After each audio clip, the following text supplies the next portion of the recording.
Salam sejahtera Malaysia, Dejut Nadi, suara rakyat bergema di channel ini. Okey, kita dalam perjalanan untuk jumpa orang-orang besar. Woi, jumpa orang-orang besar yuk. Jumpa orang-orang besar, tanya kabar. Orang-orang besar, kadang-kadang kita jumpa datuk-datuk juga. Kadang-kadang kita jumpa datin-datin juga. Perlu wangi ya. Perlu wangi tuan-tuan dan puan-puan. Perlu wangi. Takkanlah jumpa datuk datin tak wangi. Jadi bila saya jumpa datuk datin ni, orang-orang kaya ni yang perlu jadi wangi ni, saya suka pakai ini. Saya suka pakai ini. Suka pakai ini. Ini saya sisipkan di beg kuning. Ini memang wangi. Datuk-datuk datin-datin selalu tanya saya, kenapa kau wangi betul ni? Kau pakai apa? Saya pakai ini. Dan mereka selalu suka berdekat-dekat sebab suka hidu wangi-wangi tu. Suka hidu wangi-wangi tu. Jadi ini saya sisipkan di beg kuning. Ini bukan produk saya. Jadi tiada pun kelebihan untuk saya jika saya bukan pemilik produk. Tapi kalau anda mau beli dengan promosi, anda boleh beli ini. Saya pernah nampak ini di kedai, harga dia hampir 200 tau. Lebih 100 lah, lebih 100. Harga dia lain-lain, lain kedai, lain harga. Tapi dalam TikTok harga dia murah. Ini saja. Harga dia murah.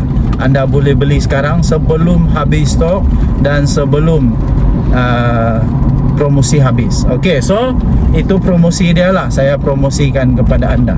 Okey, kita teruskan dengan cerita politik. Saya sisipkan juga benda-benda yang bermanfaat bagi anda. Ya, pelik juga kalau bau busuk kan jumpa datuk-datuk ni. Okey, kita teruskan dengan politik. Saya bukan tidak setuju kah, mengecam kah atau apa-apa, tidak. Tapi saya hanya hairan. Sejak bila pula benda banjir ni boleh jadi produk pelancongan? Takkanlah banjir jadi produk pelancongan. Janganlah. Lebih baik kita harap jangan ada banjir daripada kita mengharap banjir. Sebab macam kita jadikan buah durian. Buah durian sebagai produk pelancongan. Kita mengharap supaya durian selalu ada. Kita mengharap supaya durian selalu berbuah. Kita mengharap supaya durian selalu berkualiti. Duriannya besar dan segalanya. Jadi kalau kita mengharap banjir, seperti yang saya sisipkan bagi anda ini, saya rasa pelik. Nanti silap-silap seolah-olah kita mengharap banjir. Sebab kalau banjir tidak ada, nanti pelancong untuk produk banjir tidak ada. Jadi saya tidak tahulah. Saya tidak tahu anda setuju atau tidak. Tapi bagi saya, pendapat saya saja. Ini bukan kecaman, tapi pendapat saja. Pendapat saya, banyak lagi produk lain yang boleh dibuat. Produk pelancongan yang boleh dibuat. Tidak sesuai lah untuk banjir ini dijadikan produk pelancongan.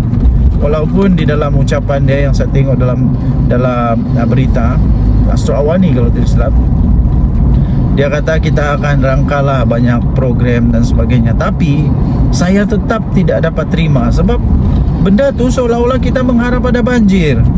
Kalau tidak banjir, macam mana ada pelancong? Bagi saya, daripada bangunkan produk pelancongan berdasarkan banjir, berasaskan banjir ini, lebih baik fokus kepada membantu rakyat untuk pindah. Kalau kedai-kedai, pusat-pusat komersial tu di tempat yang banjir, lebih baik fokuskan tenaga, wang ringgit kepada proses untuk memindahkan pusat komersial, kedai-kedai itu kepada tempat yang tidak ada banjir. Lepas tu kalau mau fikir tentang produk pelancongan, bila pindahkan semua kedai-kedai, pusat-pusat komersial, apa semua itu, pindahkanlah ke tempat yang ada nilai pelancongan. Itu lebih baik kot. Itu lebih baik kot. Itu pendapat saya lah. Pendapat anda bagaimana pula? Adakah anda setuju dengan pendapat saya? Terpulang. Itu kreatif jugalah sebenarnya. Kreatif juga untuk mencipta satu peluang perniagaan, peluang pelancongan, peluang pendapatan dengan banjir. Tapi yang saya tidak setuju satu saja, yaitu mentaliti seolah-olah mengharap banjir, itu saja. Dan pernahkah menteri atau exco atau siapa aja lah yang bercakap ni, pernahkah dia tanya penduduk kampung yang kena banjir? Pernahkah dia tanya rakyat yang kena banjir, dorang sukakah produk pelancongan berdasarkan banjir? Saya fikir tidak ramai yang mau kena banjir, dan tidak ramai juga mau negeri kena banjir. Tidak. Walaupun idenya baik, tapi mungkin tidak praktikal secara motivasi, secara emosi. Pada saya sepatutnya yang bercakap tu dia lebih sensitif kepada orang yang kena banjir. Okey, tapi terpulanglah. Kalau memang itulah keputusan, cubalah buat dulu. Kita tengoklah apa dia punya reaksi daripada penduduk, daripada peniaga, daripada orang-orang yang terkesan kerana banjir. Kita tengok saja, berjaya tidak berjaya, itu ketentuan Tuhan. Denyut nadi suara rakyat bergema di channel ini. Jangan lupa tinggalkan komen anda. Kita jumpa lagi. Bye-bye. Salam sejahtera Malaysia. Selamat pagi tuan-tuan dan puan yang dihormati sekalian. Denyut nadi suara rakyat bergema di channel ini. Okey, tuan-tuan dan puan yang dihormati sekalian, nampaknya Syed Saddiq Syed Abdul Rahman kali ini kena jackpot. Dia kena jackpot habislah. Itulah, saya selalu kata, ketika anda berkuasa, ketika anda memegang amanah, ketika anda memiliki segala kuasa, segala kelebihan, hati-hati. Sebab lelaki ni ada 3 benda yang boleh menjatuhkan lelaki. Yang pertama, of course, kuasa. Kuasa memang boleh menjatuhkan lelaki. Kedua, yang boleh menjatuhkan lelaki ialah wang lah. Kuasa dan wang boleh menjatuhkan lelaki. Tapi yang paling teruk daripada tiga-tiga itu adalah yang ketiga. Yang paling teruk adalah wanita. Lelaki selalu jatuh, selalu hancur sebab wanita. Minta maaf lah pada wanita-wanita. Kita bukan ada sentimen tentang apa gender, tidak, tapi itu memang realitinya. Realiti, ya, realiti. Lelaki memang kalah betul dengan wanita. Dia boleh menang dengan wang, dia boleh menang dengan ini kuasa, dia boleh menang dengan itu semua, tapi dia belum tentu boleh menang dengan wanita. Tapi kalau yang ketiga, belum sampai tahap ketiga pun sudah kalah, sudah jatuh, sudah buat dosa, apalah lagi kalau tiba-tiba datang pula godaan daripada yang ketiga tu. Ini confirm ni, confirm ni.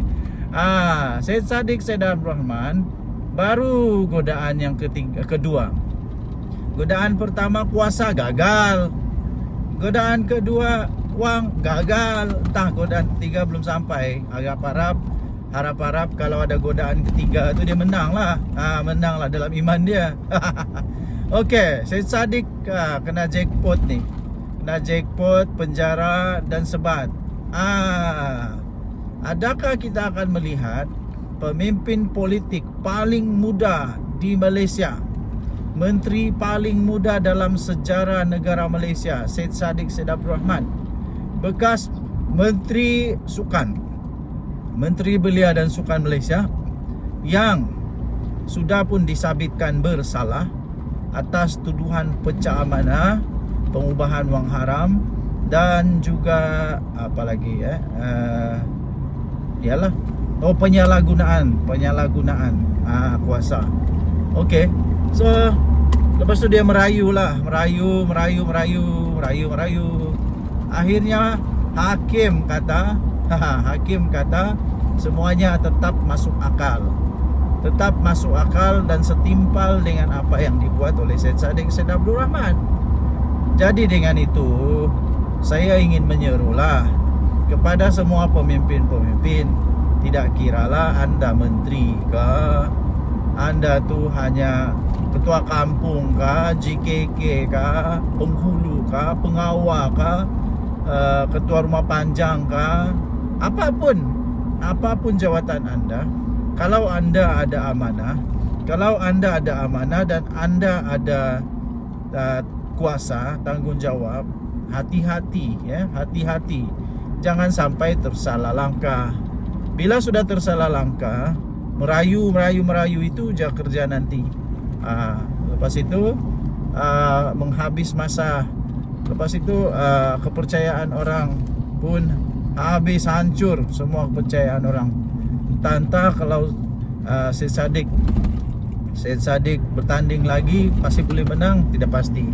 Tapi Syed Saddiq tetap menang tau. Baru-baru tu pilihan raya dia tetap menang. Dia masih jadi MP untuk Muar kalau tak silap lah. Okey, jadi tuan-tuan dan puan-puan, kita bersyukurlah sebab sekarang negara Malaysia betul-betul serius di dalam melawan rasuah, penyalahgunaan kuasa, penyelewengan kewangan dan sebagainya. Kita bersyukurlah kerana ada ini kerajaan sekarang ya. Kerajaan sekarang pimpinan Perdana Menteri Datuk Seri Anwar Ibrahim memang terbukti seluruh dunia sedang memerhati negara Malaysia yang sedang pulih, sedang pulih dengan sungguh berjaya di dalam ekonomi, didahului dengan pembenterasan rasuah. Saya sendiri dapat rasa ya tuan-tuan dan puan-puan, bahawa negara kita semakin bagus setelah rasuah makin kurang. Projek-projek berjalan dengan baik, tidak ada lagi penyelewengan kuasa. Sekarang ini proses membersihkan.